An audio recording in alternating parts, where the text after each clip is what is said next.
My name is Mark Ward. I'm IT Systems Communication Administrator for Tulare County. We were talking about a lot of the challenges that are facing the counties, kind of brainstorming on building off a synergy. Radio is kind of a unique enigma within the IT professional section, and I feel that this is very important because we can all play off of each other's strengths and weaknesses. We can network with one another, and we can actually help each other find solutions to some of the most complicated problems.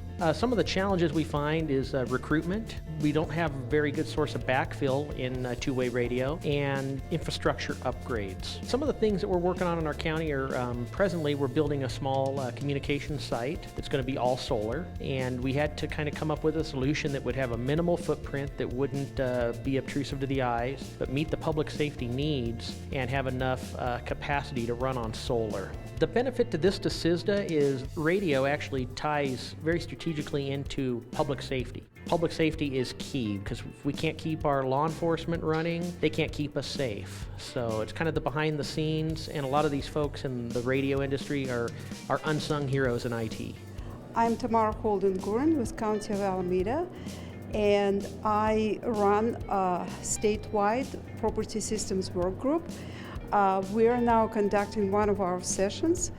The session is about two property system modernization projects, one for San Luis Obispo and one from San Joaquin County.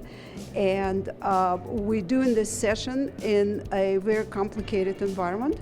We have a session here on site, but we also run it over Microsoft Teams to a bunch of people who logged online. It is really important to have these sessions as part of CCISDA conferences because every county, large or small, struggles with modernization of property tax systems. And it helps a lot to know what other counties are doing. People really like this property systems work group.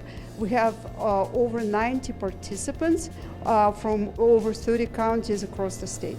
My name is Isaac Cabrera, and I just came from a wonderful session, the GIS work group here at CCISDA.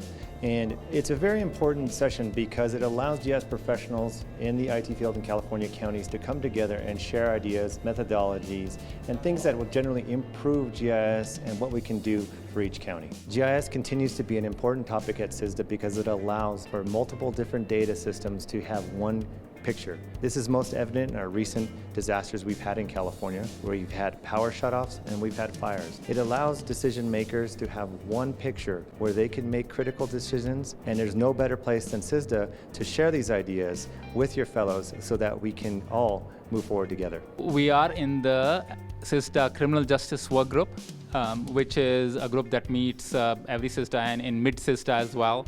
We have representatives from various counties who are all criminal justice experts and managers. We deal with all of the public safety issues, mostly software side of it, but also security, cybersecurity, and DOJ regulations and all that.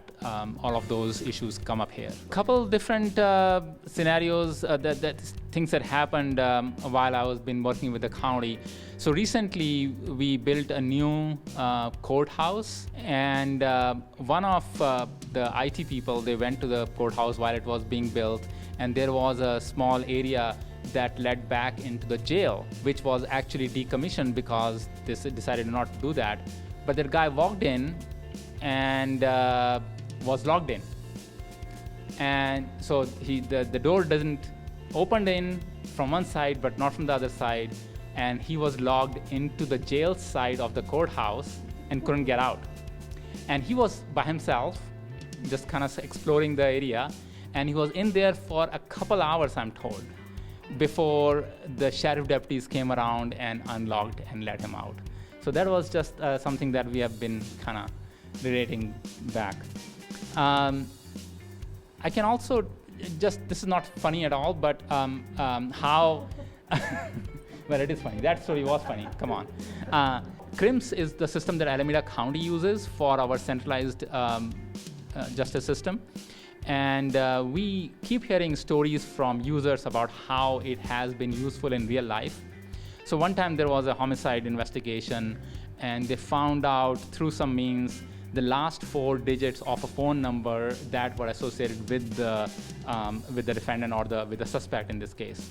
and they were able to use CRIMS to search for those last four phone number digits and find out the girlfriend.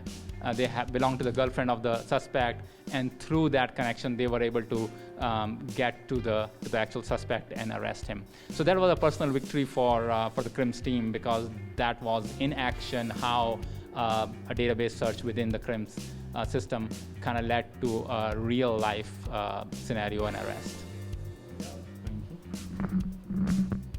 I don't have any funny stories, but so I'm Rinki Bhattacharya. I work in Santa Clara County as a senior project manager, currently supporting public safety and justice in their replacement of mainframe.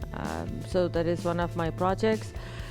So I also support the coroner's office, and I have had the privilege of touring the facilities, including the freezer and the autopsy room, and there's nothing funny there, but it was an eye-opening experience for me, because I'm very fond of these shows like Dateline, and this was like live that I watched all of this, and it was so real. And just a funny comment from one of the investigators. They themselves said that there's always one person on duty 24 hours, and even they, after 8 p.m., do not go back into the freezer or the autopsy room. They stay in the front office.